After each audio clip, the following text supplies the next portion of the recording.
দিলে আমি বোঝাতে পারবো না যে চলচ্চিত্র আমার কি। আমি আমার চলচ্চিত্রের যাত্রা শুরু করেছিলাম যখন আমি ইন্টার ফার্স্ট ইয়ারের স্টুডেন্ট। এসেছিলাম 3 মাসের জন্য, হয়ে গেছে 25 বছর। বড় হয়েছি এখানে, বেড়েছি এখানে, বন্ধু হয়েছে এখানে, শত্রু হয়েছে এখানে। সব চলচ্চিত্র হচ্ছে আমার হৃদয়ের সবচেয়ে কাছের অবস্থায় অবস্থান করে। সো চলচ্চিত্র আমি ভালোবাসি, আমি সবসময় ভালোবাসি এবং আমি চাই যে আমার দেশের চলচ্চিত্র আজকে সত্যি হচ্ছে কথাটা, বাট এক সময় যখন আমি বলতাম যে এমন একদিন আসবে যে আমার দেশের চলচ্চিত্র, আমার দেশের ফিল্ম ইংলিশ সিনেমার পাশে হলিউড সিনেমার পাশে মাল্টিপ্লেক্সগুলোতে পুরো পৃথিবীতে বড় বড় শহরের বড় বড় মাল্টিপ্লেক্সগুলোতে ইংলিশ, হিন্দি, বিভিন্ন বড় বড় দেশের সিনেমার পাশে আমার দেশের সিনেমার পোস্টারও স্থান পাবে, আমার দেশের সিনেমাও প্রদর্শিত হবে। এখন কিন্তু কয়েক বছর ধরে আমরা দেখছি যে সেটাই হচ্ছে এবং ইন্টারন্যাশনাল যাত্রা ডে বাই ডে বেড়েই চলেছে, শুধু সামনের দিকে এগিয়েই যাচ্ছে। গত বছর আমরা যেমনটা দেখেছি ইন্টারন্যাশনাল যাত্রা, এবছর আরও অনেক বেড়ে গেছে। ইনফ্যাক্ট আমি তো নর্থ আমেরিকায় আমার প্রযোজনা প্রতিষ্ঠান এসকে ফিল্মস ইউএস, সেটা নর্থ আমেরিকায় ডিস্ট্রিবিউশন করছে। আমরা যেই সব শহরে, আপনারা জানেন যে স্টার সাউন্ডে চলছে, ইতিমধ্যে হলিউডের 2টো সিনেমা ব্লকবাস্টার হয়ে গেছে, তারপরেও আমরা যে শো পেয়েছি অনেক, এবং যেই শো ডিক্লেয়ার করার 3-4 ঘন্টার মধ্যে কিন্তু সোল্ড আউট হয়ে গেছে। অ্যান্ড হল কর্তৃপক্ষ সেই সমস্ত দৃশ্য দেখে, Rigel and than other cinema, সেই সমস্ত দৃশ্য দেখে সেই চেইনগুলো কিন্তু আমাদের সিনেমার শো অনেক বাড়িয়ে। এই যে সাফল্য, উত্তর সাফল্য, সেজন্য আমি আমার দেশের সকল মানুষকে, সর্বস্তরের মানুষকে, আমার দেশের বাইরে থাকা সর্বস্তরের মানুষকে, আমার দেশের বাইরে যে যেই দেশেই আছে, আমেরিকা, কানাডা, ইটালি। আজকে আমরা ইটালির দৃশ্য আমি দেখেছি, আমাকে যখন একজন জার্নালিস্ট পাঠিয়েছে ইটালির ভিডিও, আর আমি ভেবেছি মধুমিতা সিনেমা হল বা সাভার সেনা অডিটোরিয়াম বা কোনো একটা আমাদের দেশের কোনো একটা চিত্র। সো আমি এটা ভাবতে পারি না, আমি ভেবেছি আজকের দিনে মধুমিতা বা অন্য কোনো সিনেমা হলে প্যাকআপ হচ্ছে বা উইকডেতে, এটা তো হচ্ছে।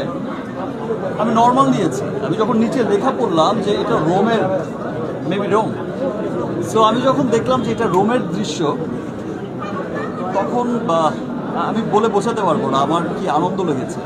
এই যে মানুষের উচ্ছ্বাস, দেশের বাইরে থাকা মানুষের উচ্ছ্বাস। অস্ট্রেলিয়া, নিউজিল্যান্ড রিলিজ হচ্ছে সামনে, middle east, all the golf country যেগুলো আছে সমস্ত গলফে রিলিজ হচ্ছে, এন্টায়ার গলফে। এর বাইরে ইংল্যান্ড, আয়ারল্যান্ড, ইউরোপ, বিভিন্ন দেশে পৃথিবীময় ছড়িয়ে যাচ্ছে বরবাদ, এবং সকলের ভালোবাসায় সকলের হৃদয়কে বরবাদ করে দিচ্ছে বরবাদ। ভাই সর্বশেষ প্রশ্ন, এই যে আমরা বলতেছেন 100 কোটি টাকা আমরা ব্যবসা করি এরকম সিনেমা আসলে, সেটা ধরলাম বরবাদে, আমাদের দেশে এখন পর্যন্ত এরকমভাবে কিন্তু ইউটিলিটি বা আমাদের ইয়ে নেই, বক্স অফিস নেই যে আমি কাউন্ট করবো কীভাবে যে 100 কোটি টাকা আইসি বা 50 কোটি টাকা আমরা শুনতে পাচ্ছি। এটা কীভাবে আমরা প্রমাণ পাবো যে 50 কোটি, 60 কোটি, 100 কোটি টাকা আইসি? একটা প্রবাদ আছে, মর্নিং শোজ দ্য ডে। আমরা যখন দেখি একটা সিনেমার ওপেনিং, দেখি একটা সিনেমার কিছুদিন রান যখন করে, তখন কিন্তু সেটা বোঝা যায় যে এটা কি লং রানের ঘোড়া হবে, এটা কতটা গিয়ে ঠেকতে পারে, কোন জায়গায় গিয়ে পৌঁছতে পারে।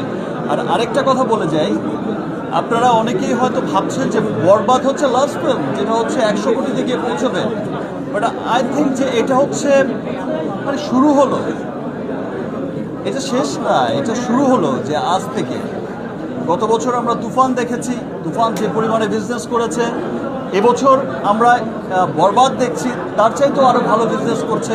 আগামীতেও যে সিনেমাগুলো আসবে ইনশাআল্লাহ, সেই সিনেমাগুলো তার চাইতেও আরও অনেক বড় বিজনেস করবে। আমি আপনারা একটা বিষয় লক্ষ্য করলে আমাদের পার্শ্ববর্তী দেশেই দেখবেন যে তাদের বড় ইন্ডাস্ট্রিতে এক সপ্তাহে 100 কোটি টাকা সেল হয়েছিল, সেটা ছিল তাদের কাছে বিরাট বড় ব্যাপার তৎকালীন সময়, এবং তারা খুব এক্সাইটেড ছিল এই 100 কোটি টাকার সেল নিয়ে। বাট যারা হচ্ছে মেকার ছিলেন, যারা হচ্ছে 100 কোটির ক্লাবে নিয়ে গেছেন, তাদের টার্গেট কিন্তু সে 100 কোটি ছিল না, তাদের টার্গেট 1000 কোটি ছিল। এখন দেখা যায় যে আমাদের পার্শ্ববর্তী দেশের সিনেমা, বড় সিনেমাগুলো 1000 কোটি ক্লাবে না পৌঁছলে তারা সুপারহিট ডিক্লারই করে না। ভাই একদম শেষ প্রশ্ন। তাদের টার্গেটই। সো আমাদের শুরু হয়েছে, and then আমাদের দেশের মানুষ, দেশের সর্বস্তরের মানুষকে ধন্যবাদ জানাবো আবারও, বিকজ এবার আমি যখন শুটিং করছিলাম, আমি যখন শুটিং করছিলাম এই কিছুদিন আগে, এই কয়েকদিন আগে আমাকে কিছু মানুষ এসে যখন বলল, তারা সিনেমার কোর মানুষ, তারা যখন এসে বলল যে দিস ইজ দ্য ফিল্ম যেটা গুলশান থেকে গুলিস্তান সবাই দেখছে। প্রথম কথাটা বুঝিনি, গুলশান আর গুলিস্তান কোথায়? দুই জায়গায় তো সিনেমা হল নেই, গুলশানেও সিনেমা হল নেই, গুলিস্তানেও সিনেমা হল নেই। ভাই ব্যাপারটা ওই রকম না, মানে গুলশান টু গুলিস্তান মানে সব শ্রেণীর মানুষ। সেটা যেমন আপার ক্লাস যেটা বলছে তারা, গুলশান মিন্স আপার ক্লাস বোঝাতে চেয়েছে, আর গুলিস্তান মিন্স একটু সাধারণ মানুষকে বোঝাতে চেয়েছে, আমাদের মতো নর্মাল পিপলকে।